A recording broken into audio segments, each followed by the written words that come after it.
Hello, and welcome to another episode of the Books of Some Substance podcast. This is David. Today I'm joined by George Salis to discuss Alexander Theroux's Fables, one of the recent collections of Theroux's short work published by the excellent Tough Poets Press. For those that don't know George, he's the owner and operator of an online literary magazine called the Collidescope, and the author of the novel Sea Above, Sun Below, which has a blurb by Alexander Theroux himself, calling the book a great delight, a cacophony of jubilation, and containing electricity on every page. On this episode, George and I discuss the themes and tropes in Theroux's Fables, his proclivities as a writer and an editor of his own work, and dive into one story in particular.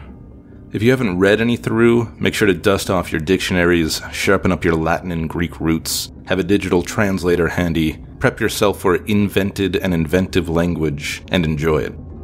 For now, enjoy this introduction to Theroux and his version of the fable.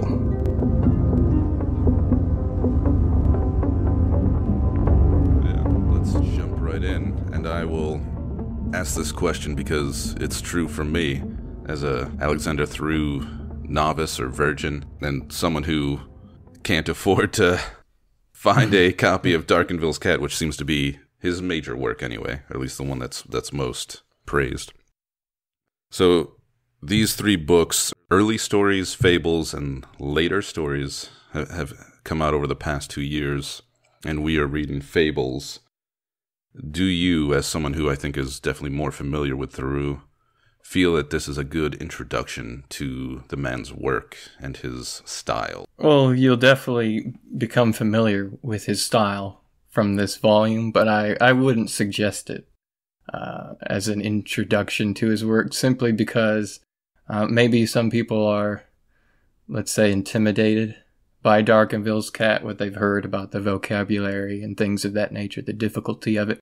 But I would say it's not as difficult as all that, and I would suggest people to dive into it if they can find a copy. I will say that there are avenues on the internet where you can obtain an EPUB for your e-reader, which is better than nothing.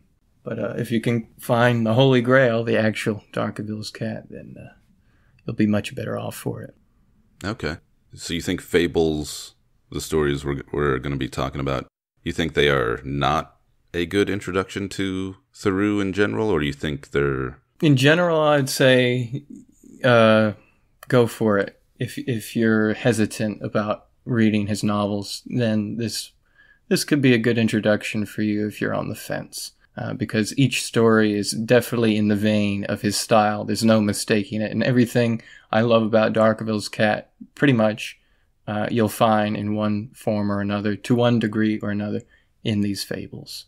So in that sense, I would recommend it.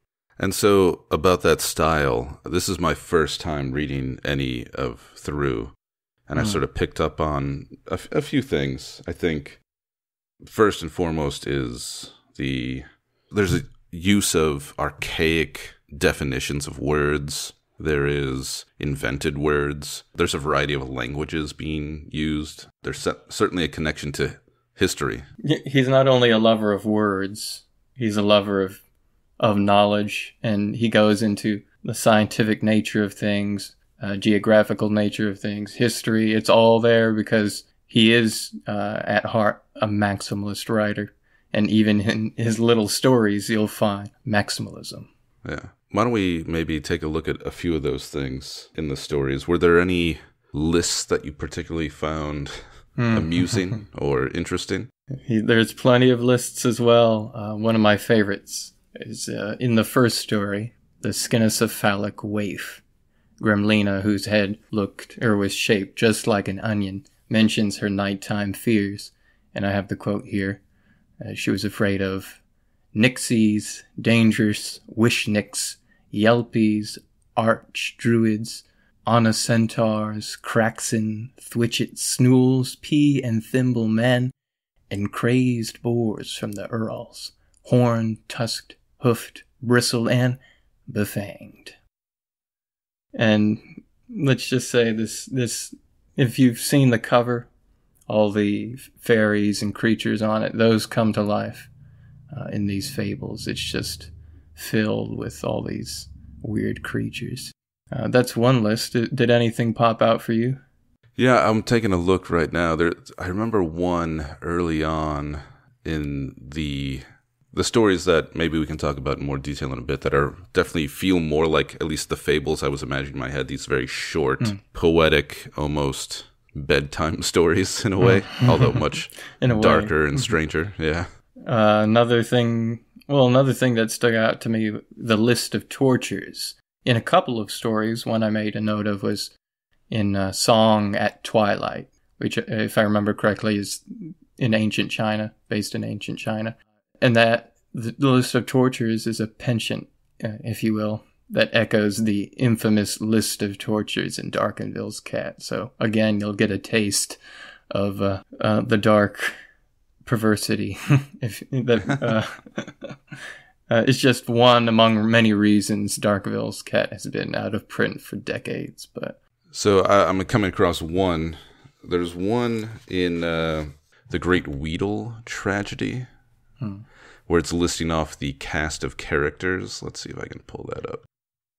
In the circus, that I think gets to another thing that I want to talk about, which is his absolutely great use of ridiculous names. Oh yeah, he almost rivals, or maybe even rivals, Thomas Pynchon at this point.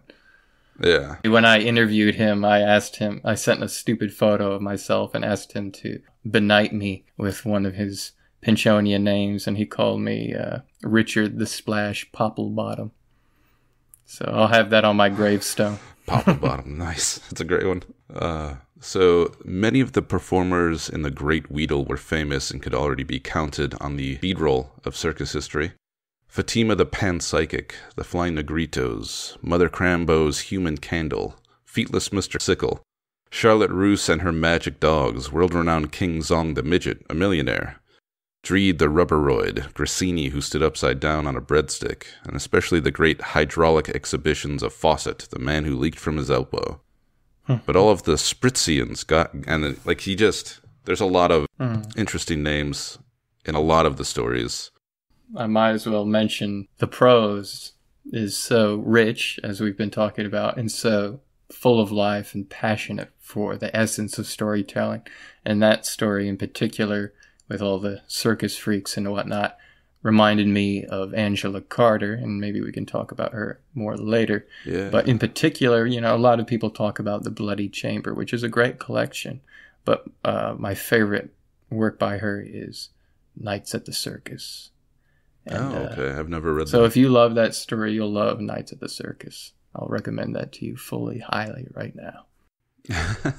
Excellent. I don't know about you, and we might have talked about this before, but were you much of a reader as a small child, or was reading something you came to later? No, not really. I even remember back in the day in elementary school where you had to log your reading during the summer to get, I think, extra credit or something like that. And I cooked that book. And I logged things I didn't read just to get the extra credit, and my parents signed off on that. So very good influence as a child. And it was only until, let's say, halfway through college that I began reading literature seriously, because before that time I was reading lots of science books, popularizing science. How about yourself? I'm in almost the exact same book. We had a thing, and this was many years ago now in elementary school, where if you read a certain number of books and wrote book reports, you would get extra credit, and you'd also get a coupon for a free pan pizza at Pizza Hut. Like a personalized pizza. If that didn't get you reading, nothing's going to, right? Free pizza.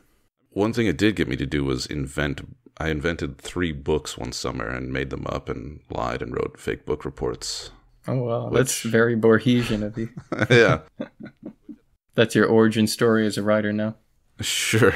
But no, yeah, I never really read as a small child. So I feel like I missed the attachment that a lot of people have towards myths and fairy tales and fables. And it's only as an adult that I've gone back and tried to get a better sense of these things. Well, there's an oral quality to myths. That's where it first started. around the campfire, the ancient campfire. And so you can pick up on a love of that, not necessarily through reading, but through hearing about those stories. As a kid, I heard about Icarus, and those things always stayed with me. So I have a deep love of myths and fables and things of that nature. So that's why I was excited about this volume in particular. Leads to this question: how do these fables live up to your notion of fables? I mean, there's Aesop's fables, which is sort of the paradigm or the iconic example. And these are not your mama's Aesop's fables.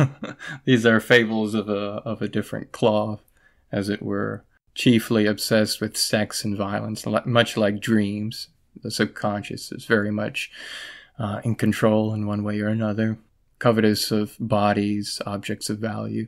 So, I mean, I'm not a taxonomist, so I don't want to say these are clear-cut are fables or not fables, but Aesop fables anthropomorphized animals, and we don't have that kind of thing in these fables, although we have a lot of different creatures.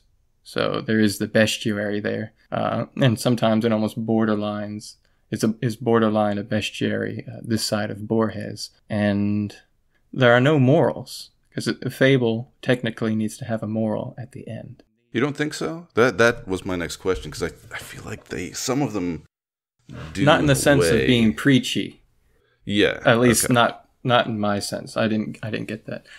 But yeah, you could argue against greed, avarice, whatnot. You could argue for being loyal to your spouse, being loyal to friends and family, for sure. But even more so were the epigrammatic sentences that I marked throughout. That I don't want to say they have a fortune cookie quality, but they're epigrams, and who knows, maybe you could crack open a fortune cookie and find them. I did make a list of some of them, if we want to share that. Some of them are great. Sadism and farce are always inexplicably linked. Oh yeah. The death of what is the birth of what's to be. From St. Winifred's Bells, which is another of the very short classic fables that has, like you mentioned, some of the animals, like in this one, and I believe there's another one, I think The Girl with the Blue Hair, where there's familiars where women in particular transform or become part of an animal. I took a note of that too. Gilgit the goat, Slutswool the hyena, Mousemeat the falcon was in St. Winifred's Bells.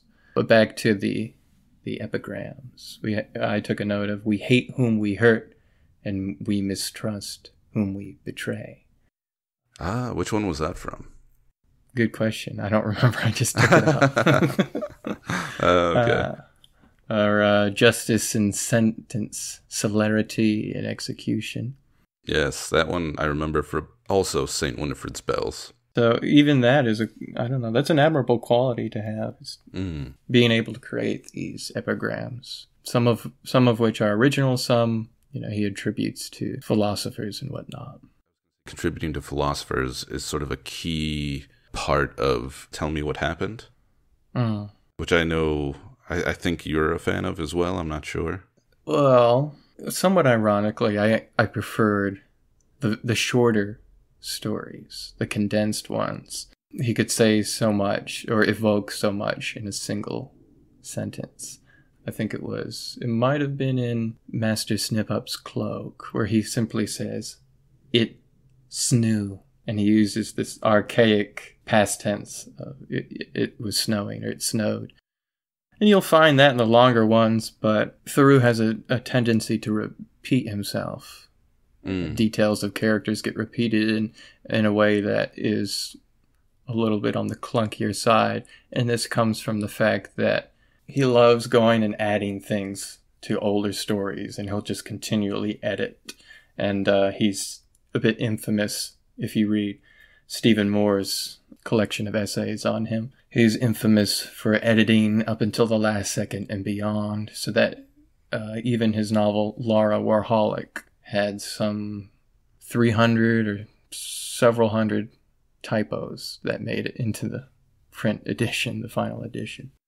That might explain, because I think you were reading from the printed edition, right? of yes. the book. Yes. And you were kind enough to pass along a proof copy to me so I can get some stories, because it takes a long time to get this book shipped out here to Korea. But there were differences I noticed when you were sharing some pictures of quotes and even passages, some alterations, which I found very interesting. Like even the one from the Misanthropoetics of R.N. Thumbwheel. Thumbwheel, yes. Which is a great quote. It starts with, does anyone in this long, difficult, inexplicable, tattered life ever truly see anybody, look into their inner hearts, divine the real self, assay the truth, except through the flaws of his or her own ego? Doubtful. Oh, doubtful indeed. Let me ask you something. Reading this manuscript, if you will, did you think the additions, alterations were better? Did they do something for the story, or?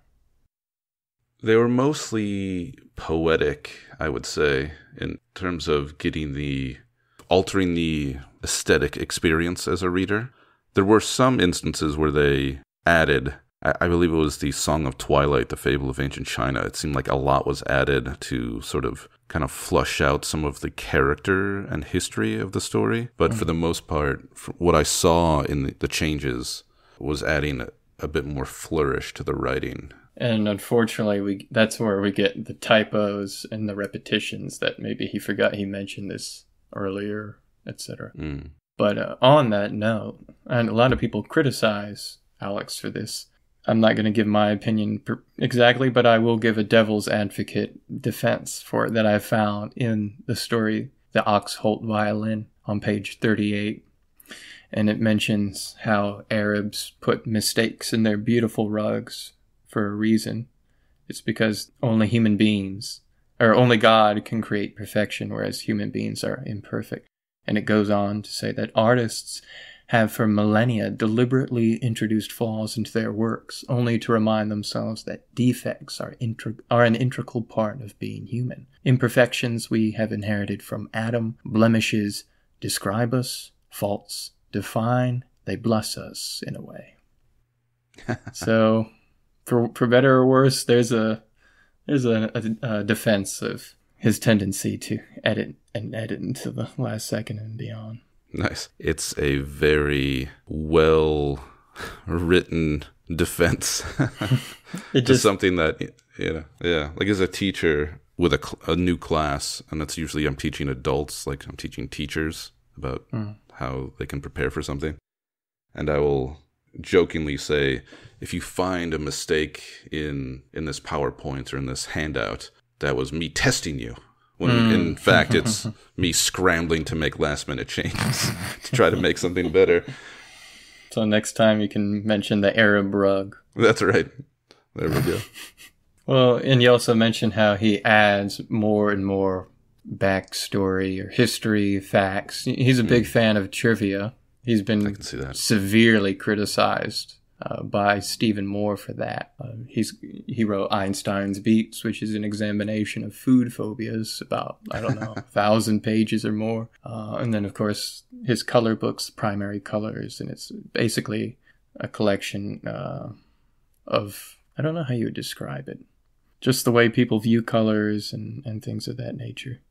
There's also a defense, or I guess an attack against the opposite of maximalism, minimalism, that I found.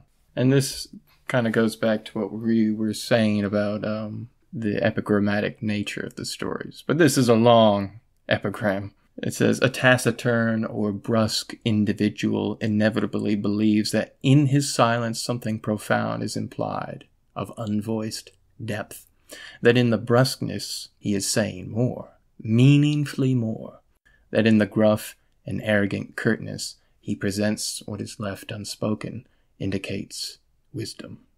It is an astonishing delusion and a pretense, for that cold reticence sits nothing more than unbudging ego and sheer animal stubbornness.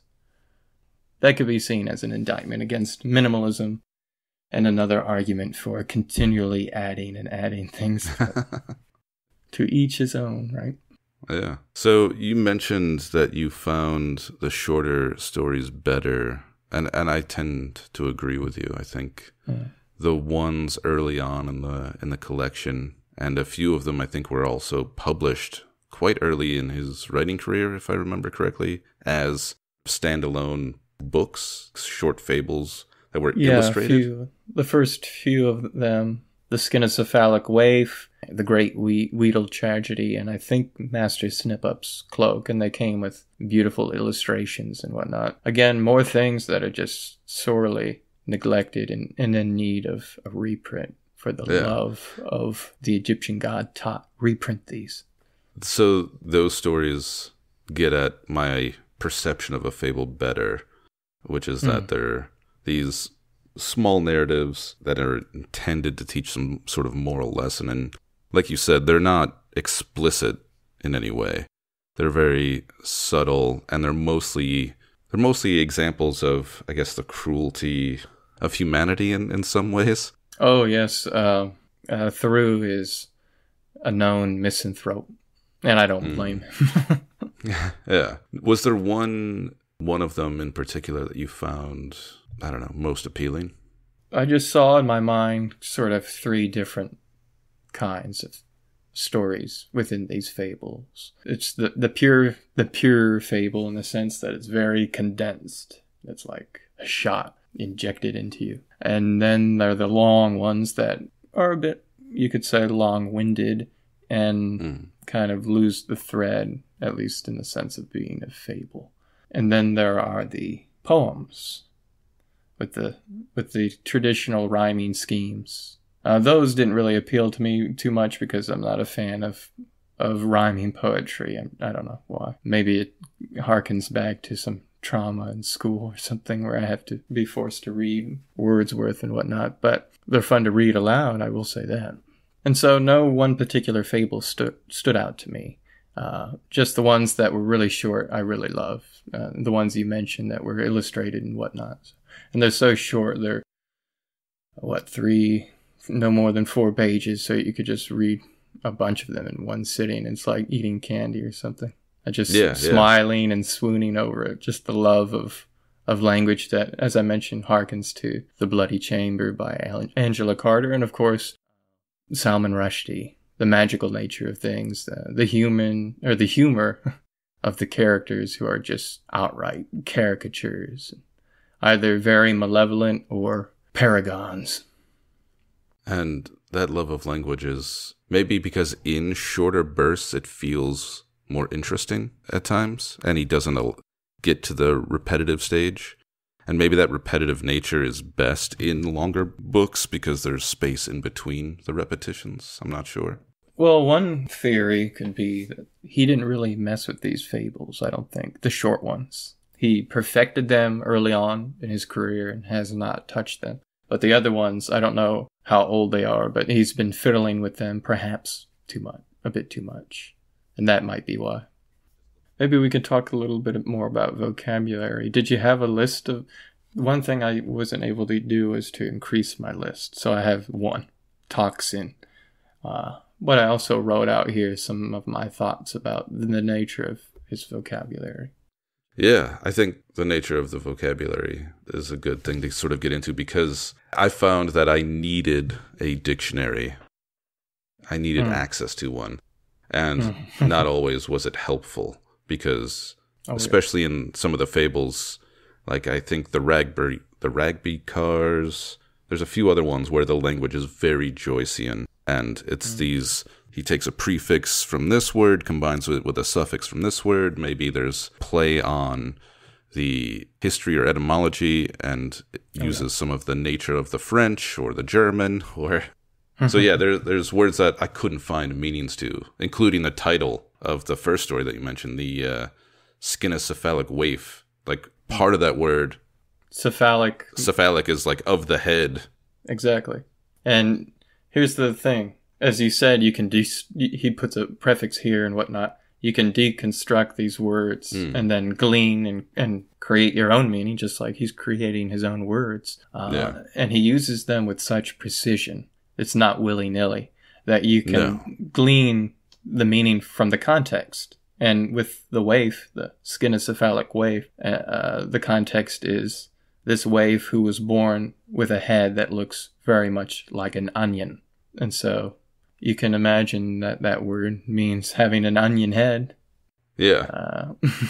At the very least. Yeah. But it sent me, at least because I find that I need answers when I have a question. And so I'm hunting down Skino.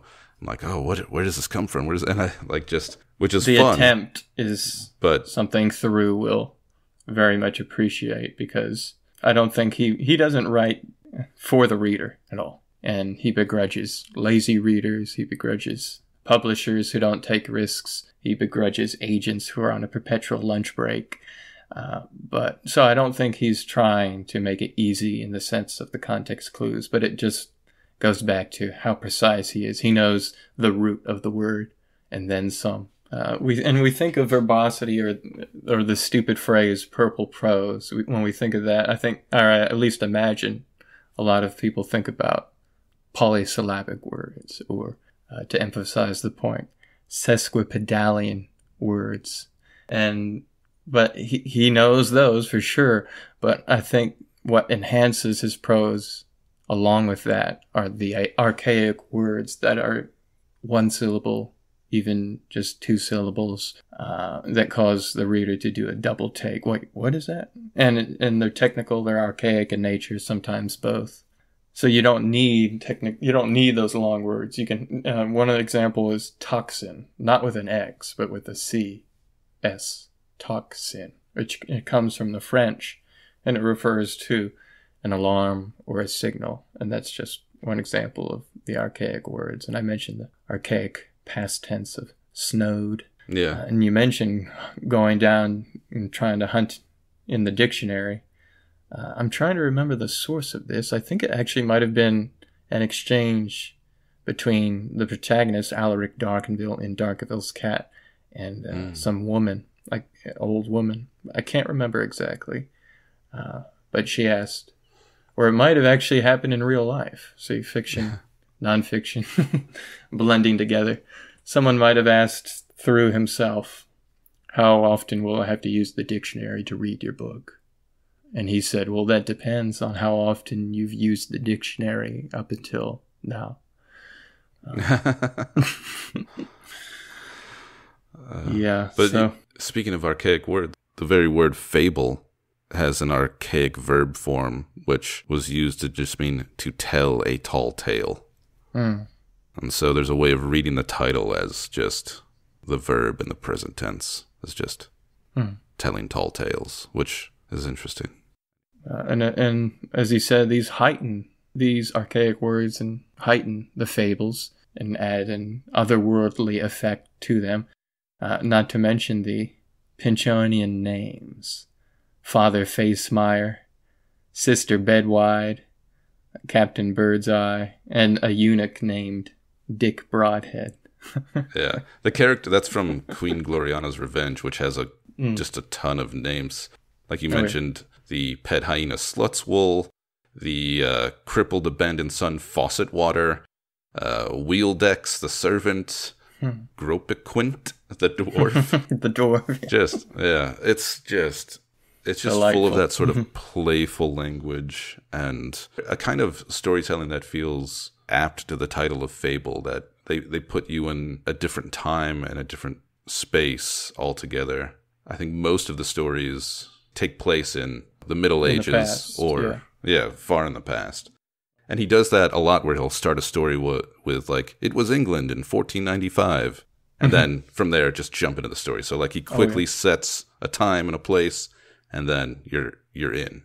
Alexander Theroux as a writer seems very anachronistic, and I think you've hit upon one of the reasons at least, the vocabulary, which is so reminiscent of being in a monastery with monks around you, humming, holding candles, and other medieval things of that nature.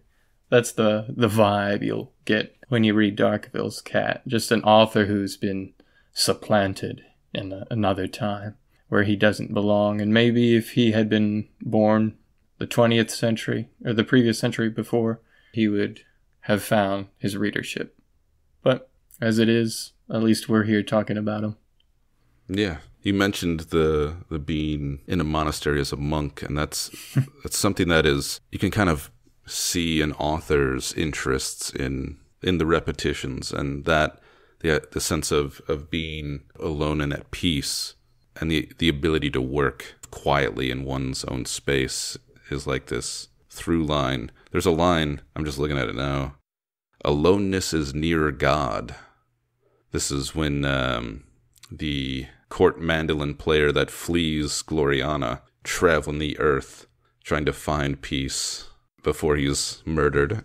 Theroux has a history. He I can't remember the exact details, but he's been, let's say, wrestling with his beliefs and disbeliefs for quite some time. So in one instance, he'll be deeply religious. In another, he'll be deeply atheistic. In Warholic, there's a character, and he is the most hateful character towards God, maybe even more so than the villain in Darconville's Cat, Dr. Crucifer, and just has monologues and monologues against God. And that seems like it's, or at least that's what Stephen Moore said in his criticism, that this character is, I guess, a way for Theroux to have catharsis with his, in regard to his doubt, his religious doubt. You can see a man who knows his Old Testament, because it comes up a lot in these stories. Oh, yeah. And the underlying moral tenets of the stories are, I think, morality, and it's hard to separate from religion, especially those of us that have grown up with it. You kind of see it there in things, and he, as an author, clearly has it in there. Sometimes explicitly, like in Tell Me What Happened, with the father who quotes Emerson a lot, which Emerson's a very interesting religious figure because he's somewhat a deist in a way, but also in specific quotations that come directly from the Bible. And it's interesting that he has a character that's so vehemently opposed to it in his other stories. I can see that, because people that tend to wrestle with their faith go from extremes. And it's the people that are more indifferent, right? Isn't that the old expression that indifference is the opposite of love, not hatred? Hatred is just a sort of twisted form of passion. And I could see that someone that's like wrestling with these ideas is going to have vitriol and anger and really get at flaws, almost in a Dostoevskian Grand Inquisitor kind of way. He's working through that trauma. Yeah. That past trauma. Well, you mentioned Tell Me What Happened. Maybe we can tell listeners what happened in Tell Me What Happened. Yeah, we kind of have been skating around some of the specifics of these stories. Well, we want to leave something for the readers to enjoy on their own, but I wrote a sketch of what happened in Tell Me What Happened. So a guy... Let's hear it. It's a Swiss guy. He has the perfect wife. But by the time we even start reading the story, she's, if I remember correctly, she's already died. She has died, tragically. And rather than living the rest of his life as a widow, he eventually, without having planned it, he remarries someone who is one of the most toxic, let's say, femme fatales in recent memory in a story. Absolutely tyrannical. And to make matters worse, they adopt twins. Was she able to get... I don't know, she couldn't get pregnant, his new wife. Which, that alone, is going to breed lots of animosity, inner hatred that's projected as outer hatred. That alone. But they adopt twins, and she poisons them against the father, the adoptive father. But he still is able to have these heartfelt fatherly moments with the children. And what happens is that his lessons are the seeds that win out in the end. And they eventually see her for what she is. For instance, he teaches them how you can't appreciate a statue, the art of the statue, unless you see it from all sides and at all angles. That's the only way to appreciate the art. And that's analogous to the only way to see the truth is from seeing it at all angles. And those children grew up only seeing their mother's twisted view of the father. And throughout the whole time, I was so... it's hard to read because the character is so toxic. Yeah. And you feel for the father. But he eventually wins out in a way. It's a grim fairy tale. Grim in both senses of the word, I would say. When he's a pitiful octogenarian, he hikes up a Swiss mountain and dies. Of course, the wife shows no remorse and continues to try to poison the children against the memory of their father. And she does so in order to make herself appear better. And that's emphasized throughout the story. It's a competition. Yeah. The hatred towards him came about as a way to make herself appear to be the better person, to be the and the only, better mother. Yes, the only parent, essentially. Because not only is she grappling with being barren, she's grappling with the fact that these children are not her biological children. And rather than just accept that, she's trying every way she can to bury it with hate. And she gets the sense that the kids are starting to turn against her, and so she's looming over them and trying to win back their favor after the father dies. So she accompanies them on a mountain hike, and they confront her, and that was a pretty visceral scene, I think. Or it might have been because I was able to relate to this story to one degree or another, unfortunately. She denies it to the very end, freaks out.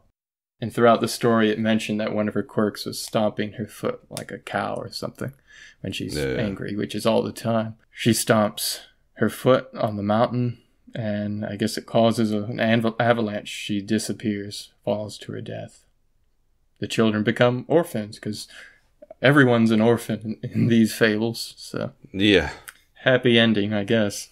But I guess the happiness is found in the fact that they were able to see the light through the darkness of their mother's smothering and not see the light of their father.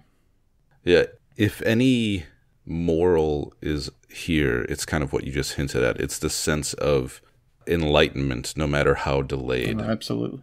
Right? It's seeing some kind of truth behind madness, death, murder, suicide, chaos, evil, whatever it is. And that enlightenment could be like within the characters, or more often than not, it's put onto you as a reader for like, hey, see this scene, see how it played out. Isn't this a very dark irony? I feel like, and I don't want to presume, but I'm not the only one who's had this thought. Well, the story related to me because my parents divorced when I was around 12, and they each wanted to poison me against the other. And I grew up to find that they were actually, go figure, mutually toxic people who are emotionally stunted and really need to do some inner growth big time. Well, that's specific to me. I think this can apply to everyone in the sense that when you're a child, your parents are like gods to you. Not only can they do no wrong, but they know everything. But as you grow up, those illusions and those veils start to dissipate and fall, and you realize that they're not gods after all. They're human beings, and sometimes they can tend to be extremely faulty human beings at that. So that's why this particular story I decided we would talk about. And I mentioned it earlier, I agree with you. I think the shorter works a little more interesting, more enjoyable, but it's kind of split in half between short and long. And then, of course, we have those two poems. And Tell Me What Happened is, I would say, to me, the most interesting of the longer narratives. Yeah. Maybe because it was more relatable, or at least I just found the characterization of the Sprots of, and I don't know how to pronounce their names, but the husband and wife, Joaquin, I think it's Joaquin, but I don't know the Swiss. I don't know how they pronounce these words here. Yeah. Who knows? So, and then Gullveig, and she was from, I can't remember, Lithuania or something. She wasn't Swiss, I don't think. I don't think so, yeah. But yeah, the characterization of those two I thought was so great. And I really enjoyed that you mentioned the children. They sort of slowly learn through the mother to resent their father, but they never give him up completely. Yeah. She would stomp in looking for an excuse to berate the father, and she would demand, scream, tell me what happened. And the children, notoriously, repeatedly, even in their resentment towards their father, would never say what actually happened. And then, of course, that plays into the end of the narrative when they're before a judge and they're asked, tell me what happened to your mother, and they say nothing. I don't know. I wonder what that means exactly. At some point, they're going to have to tell someone what happened to work through that trauma. Maybe they can rely on each other for that. But another story, you mentioned The Curse of the White Cartonnage. And it was about two skeevy brothers who are trying to steal the Egyptian fortune left to three sisters. And of course, two of the sisters are like Cinderella's stepsisters. They're always wicked. You have plenty of wicked siblings and wicked significant others, etc. But you could have cut out the whole middle of that story, and in the beginning and the end, you would have a fable like the very short ones we love. However, I don't begrudge the story for its extremely long, digressive middle. It's about the klepto habits, as it were, that the father taught the two skeevy brothers. And it really, as you mentioned, the characterization, I think Theroux has a talent for that as well. He'll just list habits and likes and dislikes of a character until they're just fully fleshed out. Whereas, someone like Raymond Carver would list 1, 2 to suffice for character. Theroux doesn't hold back. Yeah. And sometimes it's a little much, but overall, I admire the way he does it. And to do so in a way that's not strictly psychological. Like we don't get into these characters' thoughts. I think all of the stories told from a sort of third-person narrative. I'm trying to think. I think they might all be. Yeah. Which sort of fits with the idea of a fable. I was going to say that because it doesn't fables traditionally don't go into the interiority of characters. But you can always extrapolate from their habits and whatnot and get the interior that way. And that's how his characterization, or that's partly why his characterization succeeds. Yeah. Is that a thing that he does in the bigger works, or is that something that is sort of kind of absolutely. limited to this book? Okay. Well, some people who love Darconville's cat might not like Laura Warholic for the fact that it is later Theroux who tinkers, tailors till the last second and beyond. So it's a very shaggy beast. And Stephen Moore, mentions how the earlier manuscript he got years before he thought was a masterpiece. And he thought the later one that was tinkered too much just put the statue back in the marble, as it were. But I have to disagree. I think Steve is a bit biased in the sense that he saw how the sausage was made, and he was working with Theroux for the whole time until he got fed up and basically parted ways from that project. But reading it as a fan who loved Darconville's cat, and I think they're his twin pillar masterpieces, I will say it could be edited a bit, but I wouldn't really cut anything out from it. Maybe the repetitions that we mentioned that we see in the longer stories where he forgot he mentioned something and it gets mentioned again. But in an 800-page work, those repetitions actually can sometimes be helpful because you forget things from 10 pages, 50 pages, 100 pages prior. You mentioned that Moore worked with Theroux a little bit, and I know you had your hand in the publication of this book and some of his stories through Tough Poets Press. What exactly, I don't know if you want to talk a little bit about that. Once upon a time. No. Yeah. Okay. Well, it started with Darconville's cat. Read it, loved it. It was some of the best reading I've had in a long time. I loved it. And you only find a handful of authors who become part of your literary constellation as an influence on yourself as an artist. And Theroux is one. And so I wrote a review of it for my column, Invisible Books. And that was something that Theroux read, appreciated, said as much. I asked for an interview, and he was gracious enough to grant an interview, even though, he didn't have anything to promote at the time, etc. But at that time, he also asked me, do you know any agents or publishers who could publish my collected stories? Because he was in the market for that. And I thought, if he's asking me, he must be desperate, because I'm not a person of New York connections and networking and things of that nature. But yeah, so I knew he needed help, and as a fan, I wanted to see these collections out in the world, not in his desk drawer. So I sent as many emails as I could, suggested as many agents as I could, made posts on Goodreads and other social media platforms, and I was able to attract the attention of a couple of publishers, but those didn't pan out for one reason or another. But eventually, I suggested Tough Poets Press. It's a one-man show run by Richard Schober, and I had worked with Richard Schober to bring out Mangled Hands by Johnny Stanton, which had been out of print for decades. I tracked down Johnny Stanton after I read his book, and I interviewed him. And that was just a sort of early project for my website, Collidescope.com. And so we brought that out, and I knew he's a man of his word, he's trustworthy, he's reliable. So I suggested that. Here we are now with 3 volumes that have been published. And what's coming next is his collection of truisms. So far, no word about a reprint of Darconville's Cat. Everyone wants it, of course, but we'll see. Truisms. These are more stories, or this is like a book of aphorisms? Trivia. Aphorisms. I'm saying trivia because I mentioned that before, how Steve said he's wasted everything on trivia rather than writing more novels. I mean, this is just a list of exactly that, truisms. I've read some of them. Some of them are going to be problematic.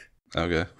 Well. Yeah, I mean, Theroux is a controversial figure. And based off because the interview that he did with you, you can kind of get some glimpses that he has some bones to pick with the culture. Oh, yeah. Yeah, stay tuned for that one. I'm not recommending it, but I'm not saying stay away. Make your own opinion as a reader. That's what you need to do. Yeah. George, you mentioned your website. Do you have anything or any place you want people to go to find you, to find your work, your writing? For better or worse, I'm on Twitter, Instagram, Facebook, any soul-sucking platform, you'll find me there. And I have my own website, georgesalis.com. Cool.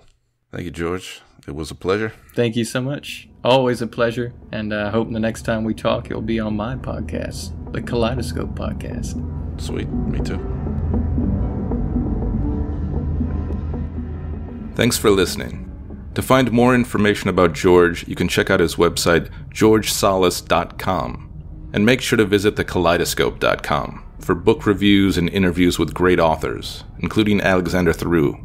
Also, don't forget to check out Tough Poets Press, the publisher of Fables, as well as 2 other collections of Theroux's short fiction, and a number of new and rediscovered works of literature.